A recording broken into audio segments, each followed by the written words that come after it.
क्या आपने भी मेरी तरह कभी सोचा है कि भारत का फाइनेंशियल ईयर 1 अप्रैल से क्यों शुरू होता है? खैर, इसका मुख्य कारण ब्रिटिश विरासत है।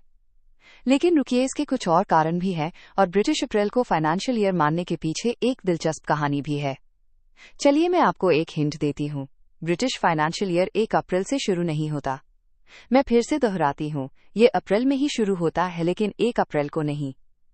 अब आइए इसे विस्तार से समझते हैं। सबसे पहले हमें ये जान लेना चाहिए कि इसके लिए कोई एक ग्लोबल स्टैंडर्ड वैश्विक मानक नहीं है। हर देश अपनी पसंद के हिसाब से इसे चुनता है, जिसके आधार ये हो सकते हैं इतिहास या जलवायु, जैसे कृषि या मॉनसून, या फिर ये प्रशासनिक सुविधा के आधार पर भी हो सकता है। अब आइए उन कारणों को जानते हैं जिनकी वजह से भारत का फाइनेंशियल ईयर 1 अप्रैल से शुरू होता है। कारण 1, भारत उसी व्यवस्था का पालन करता है जिसे ब्रिटिश शासन के दौरान शुरू किया गया था।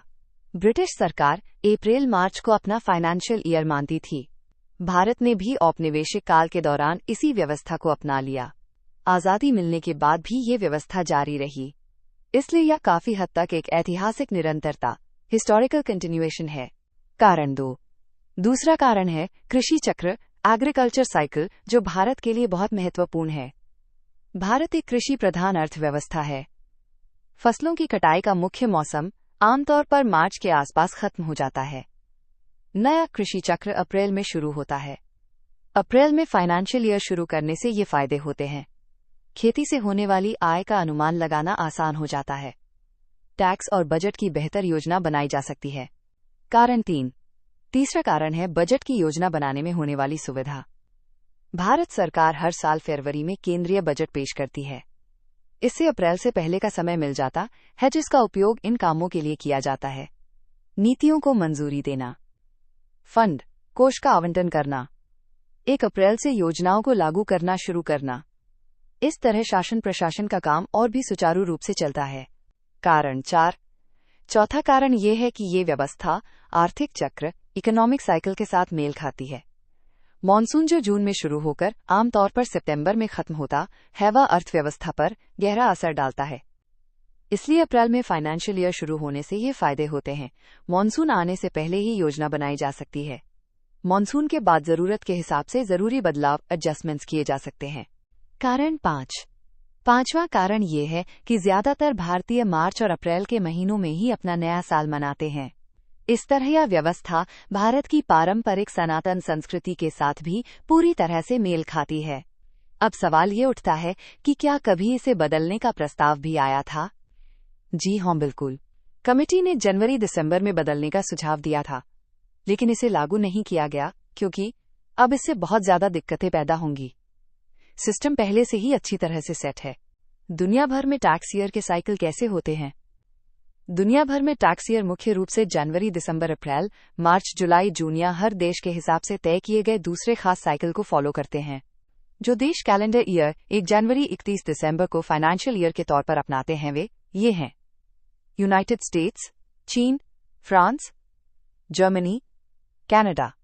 जो देश भारत की तरह ही फाइनेंशियल ईयर अप्रैल से मार्च अपनाते हैं, वे ये हैं: भारत, यूनाइटेड किंगडम 6 अप्रैल से 5 अप्रैल, जापान। जो देश जुलाई से जून तक फाइनेंशियल ईयर अपनाते हैं, ये दक्षिणी गोलार्ध के कुछ देशों में आम है, जैसे ऑस्ट्रेलिया, पाकिस्तान। ये इन देशों के फसल के मौसम और मौसम के साइकिल के हिसाब से भी तय होता है। जो देश अक्टूबर से सितंबर तक फाइनेंशियल ईयर अपनाते हैं, ये कम ही देखने को मिलता है, लेकिन सरकारी बजट बनाने के लिए इसका इस्तेमाल किया जाता है। उदाहरण, यूनाइटेड स्टेट्स फेडरल सरकार का फिस्कल ईयर। ध्यान दें, यूएस में 1 पर्सनल टैक्स ईयर जनवरी से दिसंबर तक होता है, 2 सरकारी फिस्कल ईयर अक्टूबर से सितंबर तक होता है। इसके अलावा कुछ देशों में फ्लेक्सिबल कंपनी के हिसाब से तय होने वाले फिस्कल ईयर होते हैं। कुछ देशों में इनका इस्तेमाल होता है। न्यूजीलैंड, दक्षिण अफ्रीका। इससे कंपनियों को फायदा होता है। कंपनियां अपना फाइनेंशियल ईयर खुद चुन सकती हैं, लेकिन उन्हें टैक्स अथॉरिटी के नियमों का पालन करना जरूरी होता है। सारांश, आप वीडियो को रोककर इसे देख सकते हैं। अब आइए देखते हैं कि यूके का टैक्स ईयर 1 अप्रैल के बजाय 6 अप्रैल से क्यों शुरू होता है। बहुत पहले यूनाइटेड किंगडम में साल की शुरुआत 1 जनवरी को नहीं होती थी। आधिकारिक नया साल 25 मार्च होता था, जिसे लेडी डे कहा जाता था। टैक्स की गणना 25 मार्च से अगले 24 मार्च तक की जाती थी।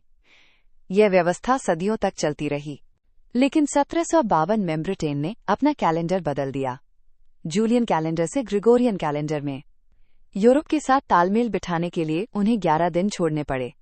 तारीखें 2 सितंबर से सीधे 14 सितंबर 1752 पर पहुंच गईं। ध्यान दें कि इन दोनों तारीखों के बीच 11 दिन का अंतर है और यूके सरकार इन 11 दिनों का टैक्स राजस्व खोना नहीं चाहती थी। अब आता है सबसे दिलचस्प हिस्सा। अगर टैक्स वर्ष 25 मार्च को ही समाप्त होता रहता तो सरकार को 11 दिनों के टैक्स राजस्व का नुकसान होता। इसलिए उन्होंने टैक्स वर्ष को ही 11 दिन आगे बढ़ा दिया। जरा रुकिए, एक और बदलाव के कारण ये तारीख और आगे बढ़कर 6 अप्रैल हो गई, क्योंकि बाद में कैलेंडर में एक और छोटा सा सुधार किया गया जिससे एक अतिरिक्त दिन और जुड़ गया, छूटे हुए लीप वर्ष, लीप ईयर का समायोजन। इसका कारण ये है, वर्ष 1800 की समस्या। पुराने जूलियन कैलेंडर के अनुसार वर्ष 1801 लीप वर्ष था, लेकिन ग्रेगोरियन प्रणाली के अनुसार वर्ष 1801 लीप वर्ष नहीं था। इस तरह एक अतिरिक्त दिन का अंतर पैदा हो गया। एक बार फिर सरकार इस एक दिन का राजस्व खोना नहीं चाहती थी, इसलिए उन्होंने टैक्स वर्ष को और एक दिन आगे बढ़ा दिया।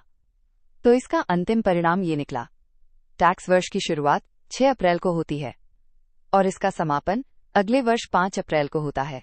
धन्यवाद। आपको ये जानकारी कैसी लगी? कृपया अपनी राय कमेंट करके जरूर बताएं और इस जानकारी को अपने प्रियजनों के साथ साझा करना न भूलें।